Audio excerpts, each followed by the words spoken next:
नमस्कार, शुभ किचनमध्ये आपलं स्वागत आहे. आज आपल्याला बघायची आहे विदर्भ स्पेशल सांबारवडीची रेसिपी. त्यासाठी मी सांबार धुवून सुकून घेतला आहे. एक एक पान छान निवडून घ्यायचं आहे आणि त्यासाठी लागणार आहे मी शेंगदाण्याचं कूट करून घेतलेलं आहे. शेंगदाणे भाजून पावडर करून घ्यायचं आहे जाडसर 1 वाटी. पाऊण वाटी घ्यायचं आहे तिळाचं पावडर. तीळ भाजून छान बारीक करून असं पावडर करून घ्यायचं आहे. आणि खोबरं किसून घेतलं आहे. जर आवडत नसेल किसलेलं तर मिक्सरमध्ये बारीक केलं तरी चालेल. 15 ते 20 हिरव्या मिरच्या, 15-20 लसणाच्या कळ्या आणि अद्रक घेतला आहे. आणि आता जी कोथिंबीर आहे म्हणजेच सांबार आहे तो छान सुकलेला आहे, कपड्यावर सुकून घ्यायचा आहे आणि त्यानंतर छान असा बारीक कापून घ्यायचा आहे. यामध्ये बिलकुल जाडे देठं टाकायची नाही आहे. बघा एकदम बारीक असा कापून घ्यायचा आहे आणि जवळपास 10 तास तरी सुकून घ्यायचं आहे कपड्यावर, म्हणजे छान सुकून जाईल तो. सुती कपड्यावर टाकून बघा असं छान मोकळा मोकळा होतो. दांड्या असेल तर काढून टाकायचे, जाड दांड्या असेल तर. आणि आता एका मिक्सरच्या पॉटमध्ये लसूण, अद्रक, हिरवी मिरचीची पेस्ट करून घ्यायची आहे. आणि त्यानंतर कढईमध्ये तेल टाकून घ्यायचं आहे आणि तेल हे थोडं घ्यायचं आहे कारण सांबारवडी आहे ती ऑइल होईल. आणि गरम तेलामध्ये मोहरी आणि जिरं टाकून घेतलेलं आहे. आणि त्यानंतर थोडी चारोळी, सोप आणि खसखस टाकून घेतलं आहे अर्धा चम्मच. बघा आणि छान तेलामध्ये होऊ द्यायचं आहे. त्यामध्ये आपण बारीक केलेलं लसूण, अद्रक, हिरवी मिरचीची पेस्ट टाकून घ्यायची आहे. यामध्ये थोडं तिखट टाकायचं आहे किंचित. हिरव्या मिरचीची पेस्टमुळे चव फार छान येते आणि कलर पण चांगला येतो. जर आवडत नसेल तर तुम्ही तिखट टाकलं तरी चालेल. बघा मी हळद, तिखट आणि थोडी साखर, गरम मसाला आणि मीठ टाकून घेते. बघा छान खमंग होऊ द्यायचं आहे. लसूण, अद्रक, हिरवी मिरची पेस्ट छान खमंग झाल्यानंतर त्यामध्ये तिखट, मीठ, हळद टाकून घ्यायचं आहे. अर्धा चम्मच तिखट बसवेल, अर्धा चम्मच हळद आणि चवीनुसार मीठ आणि साखर. गरम मसाला आवडत नसेल तर स्किप केला तरी चालेल.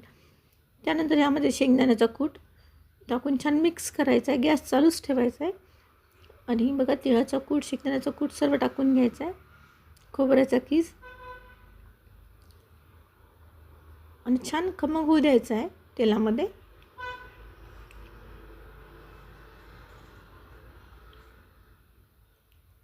आणि मिक्स झाल्यानंतर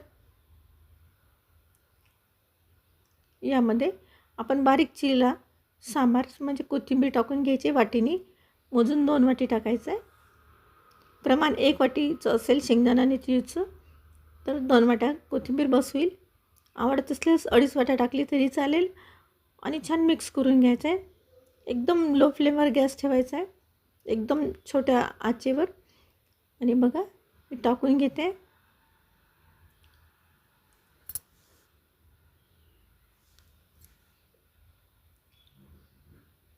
छान मिक्स करून घ्यायचं आहे. आणि आता मिक्स केल्यानंतर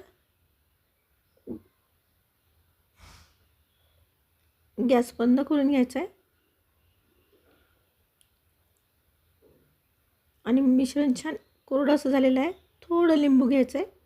आवडत असल्यास 4 ते 5 थेंब असं लिंबू पिळून घ्यायचं आहे आणि छान मिक्स करून ठेवायचं आहे. गॅस बंद केलेला आहे. मग गरम कढईमध्ये छान होऊ द्यायचं आहे आणि नंतर एका ताटामध्ये काढून थंडगार होऊ द्यायचं आहे.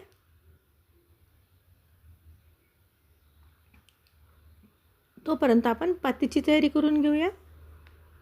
बघा थंड झालेलं आहे. जवळपास एका वाटीने मोजून असं मैदा घेतलेला आहे. मी 2 वाटी मैदा घेते आहे. 1 वाटी मैदा आणि 1 वाटी कणिक घेतलं तरी चालेल.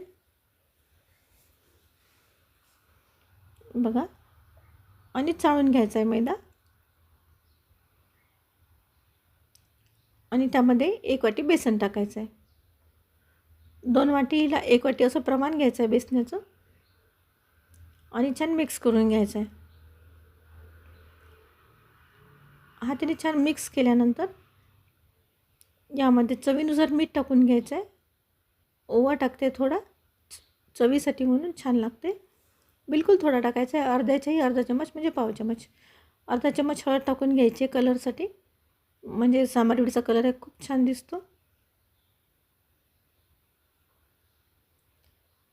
कढईमध्ये तेल गरम करून घ्यायचं आहे अर्धा चम्मच. छान कडकडीत गरम झाल्यानंतर आणि अर्धा चम्मच साईडला थंड तेल घ्यायचं आहे असं नॉर्मल. त्यामध्ये मीठ टाकून घ्यायचं आहे. आपण मीठ टाकलेलं नाही आहे मैद्यामध्ये. बघा कडक असं तेल टाकून घ्यायचं आहे. यालाच मोहन म्हणतात. असं मोहन टाकल्यानंतर चम्मचीने मिक्स करायचं कारण गरम असते तेल. आणि थोडं थंड झाल्यानंतर हाताने छान चोळून चोळून मोहन जे आहे ते एकजीव करून घ्यायचं आहे. आणि प्रमाणातच तेल टाकायचं. जर जास्त तेल टाकण्याला तर ऑइली होईल आपली सांबारवडी जी आहे. आणि आता हाताने छान मिक्स करून घेते.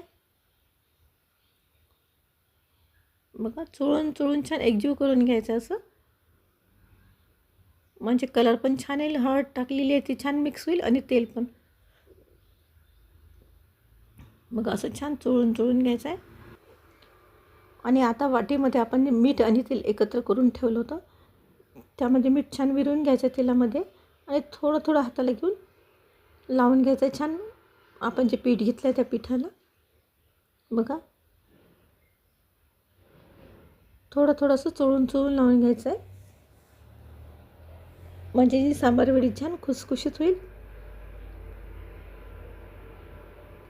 आणि वेगळीच अशी चव येईल. म्हणून असं छान तेल आणि मीठ एकत्र करून असं लावून घ्यायचं आहे चोळून चोळून. आणि बघा छान असं एकजीव झालेलं आहे तुम्ही बघू शकता. आणि परफेक्ट असं मोहन झालेलं आहे बघा. छान मुठीत तयार होते. आणि आता याला पाण्याने भिजवून घ्यायचं आहे. एकदम आसट नाही आहे किंवा एकदम घट्ट पण नाही. मिडियम असं उंडा तयार करून घ्यायचं आहे. थोडं थोडं पाणी टाकून छान उंडा तयार करायचा आहे. बघा कलर पण खूप सुंदर आलेला आहे. थोडी हळद टाकली की छान असा कलर येतो. बघा असा उंडा तयार करून घ्यायचा आहे. बघा छान घट्टसर म्हणजे एकदम घट्ट पण आहे आणि एकदम पातळ पण नाही असा उंडा तयार करून झाकून ठेवायचा आहे 15 ते 20 मिनिट. आणि 15 ते 20 मिनिटानंतर याच्या लाटा तयार करून घ्यायचे. बघा मी अर्धा गोळा घेतलेला आहे. आणि आता छान याचे उंडे तयार करून घ्यायचे पोपाटवरी. बघा छोटे छोटे उंडे तयार करून घेते आहे.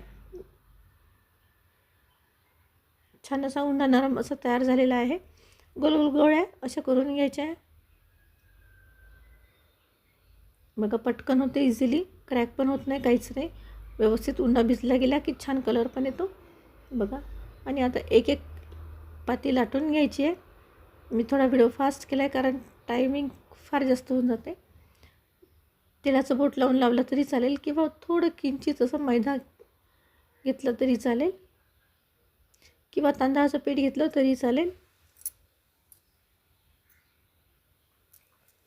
एकदम जाड किंवा एकदम पातळ अशी लाटी घ्यायची नाही. मिडियम साईजची पाती लाटून घ्यायची आहे बघा.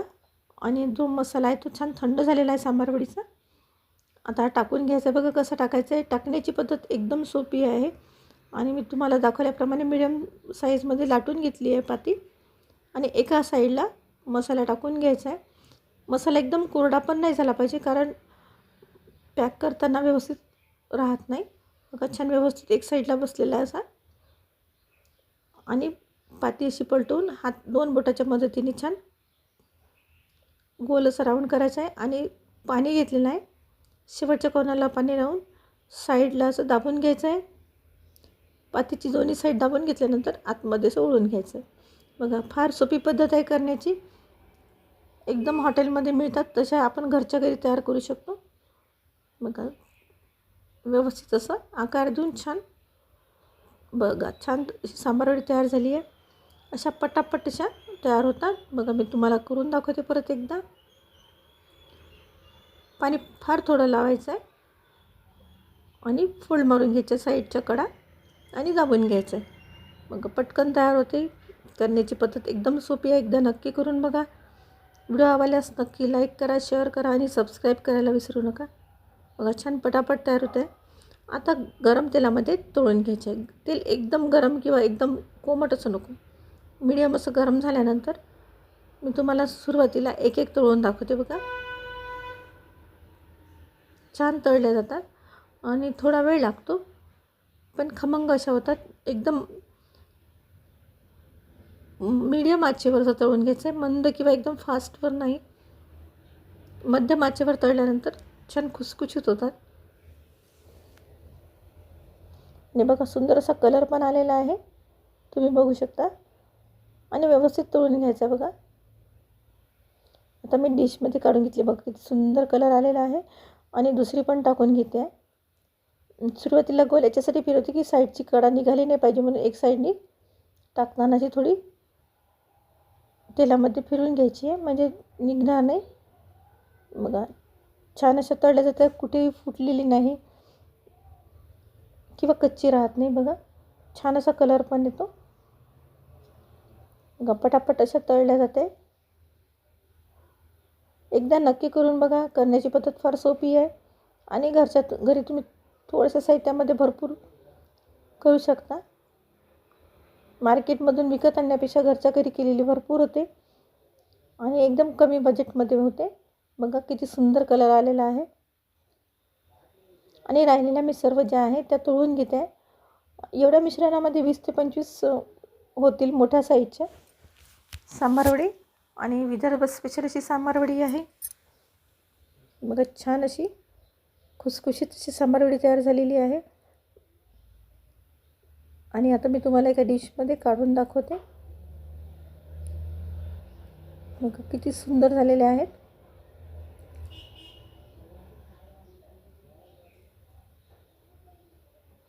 व्हिडिओ आवडल्यास नक्की लाईक करा, शेअर करा आणि सबस्क्राईब करायला विसरू नका. बघा किती सुंदर दिसत आहेत आणि छान त्याच्यावरचे बबल्स पण आलेले आहे, जसे करंजीला येतात तसे. आणि खायला तर एकदम छान लागतात, चविष्ट अशा खुसखुशीत मसालेदार छान मस्त सांबारवडी तयार आहे. बघा किती सुंदर आतून छान मसाला भरलेला आहे, कुठेही कच्ची राहिलेली नाही आहे. कलर पण फार सुंदर आलेला आहे.